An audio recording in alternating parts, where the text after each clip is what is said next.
हाल ही में निर्वाचन आयोग ने मध्य प्रदेश के पूर्व मुख्यमंत्री कमलनाथ द्वारा एक महिला राजनेता पर की गई टिप्पणी को आदर्श आचार संहिता का उल्लंघन बताते हुए उन्हें चुनाव प्रचार के दौरान ऐसे शब्दों का प्रयोग न करने की सलाह दी है।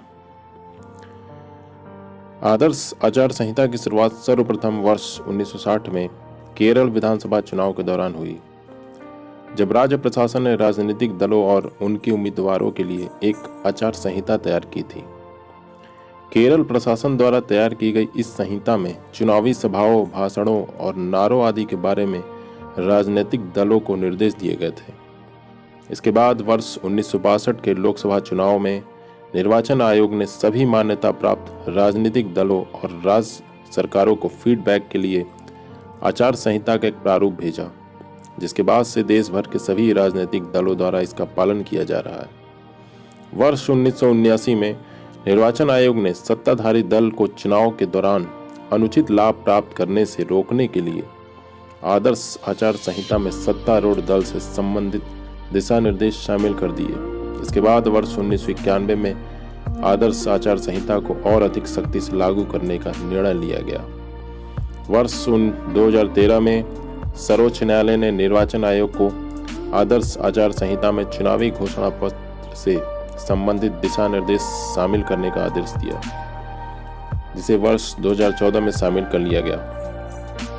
राजनीतिक दलों की आलोचना केवल उनकी नीतियों, कार्यक्रमों, पिछले रिकॉर्ड और कार्य तक सीमित होनी चाहिए।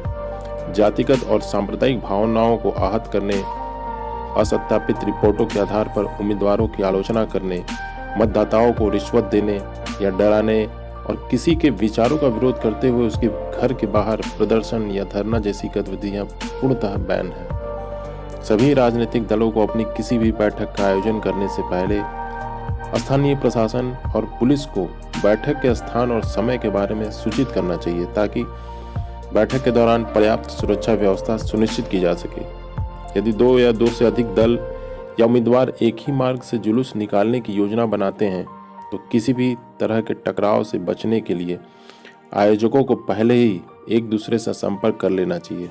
इस तरह के जुलूस के दौरान किसी भी राजनीतिक दल के नेता के पुतले नहीं जलाए जाने चाहिए। मतदान केंद्रों पर सभी दलों के कार्यकर्ताओं को उपयुक्त बैज या पहचान पत्र दिया जाना चाहिए। मतदाताओं को चुनावी दल के नेताओं द्वारा दी जाने वाली पर्ची सादे कागज पर होनी चाहिए, जिसमें कोई प्रतीक चिन्ह या उम्मीदवार या पार्टी का नाम नहीं होना चाहिए। केवल मतदाताओं और चुनाव आयोग द्वारा जारी वैध प्रमाण पत्र लोगों को मतदान केंद्रों पर प्रवेश करने की अनुमति दी जानी चाहिए। निर्वाचन आयोग द्वारा ऑब्जर्वर की नियुक्ति की जाएगी, जिसके पास कोई भी उम्मीदवार चुनाव के संचालन के बारे में समस्याओं की रिपोर्ट कर सकता है। चुनाव आयोग ने आदर्श आचार संहिता में वर्ष 1979 में सत्तारूढ़ दल के आचरण को विनियमित करने हेतु कुछ प्रतिबंध लागू किए गए थे। मंत्रियों द्वारा आधिकारिक यात्राओं का प्रयोग चुनावी कार्यों के लिए नहीं किया जा सकता। साथ ही चुनावी कार्यों के लिए आधिकारिक मशीनरी का उपयोग भी नहीं किया जाना चाहिए। सत्तारूढ़ दल को सरकारी खजाने से विज्ञापन देने या प्रचार के लिए आधिकारिक जन माध्यमों का इस्तेमाल करने से बचना चाहिए।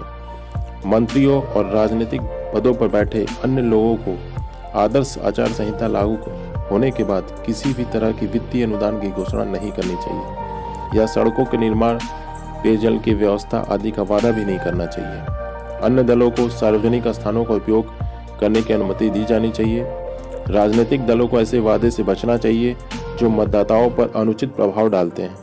आदर्श आचार संहिता का कानूनी प्रवर्तन देखा जाए तो यद्यपि आदर्श आचार संहिता को कानूनी तौर पर लागू नहीं किया गया है, यानी आचार संहिता का उल्लंघन करने वाले व्यक्ति को कानूनी तौर पर सजा नहीं दी जा सकती, किंतु इसके लिए प्रावधानों को भारतीय दंड संहिता 1860, दंड प्रक्रिया संहिता 1973 और जन प्रतिनिधित्व अधिनियम 1951 आदि के माध्यम से लागू किया जा सकता है। गौरतलब है कि वर्ष 2013 में कार्मिक लोक शिकायत कानून और न्याय संबंधी स्थायी समिति ने आदर्श आचार संहिता को कानूनी रूप से बाध्यकारी बनाने की सिफारिश करते हुए इसे जन प्रतिनिधित्व अधिनियम 1951 का हिस्सा बनाए जाने की बात कही थी।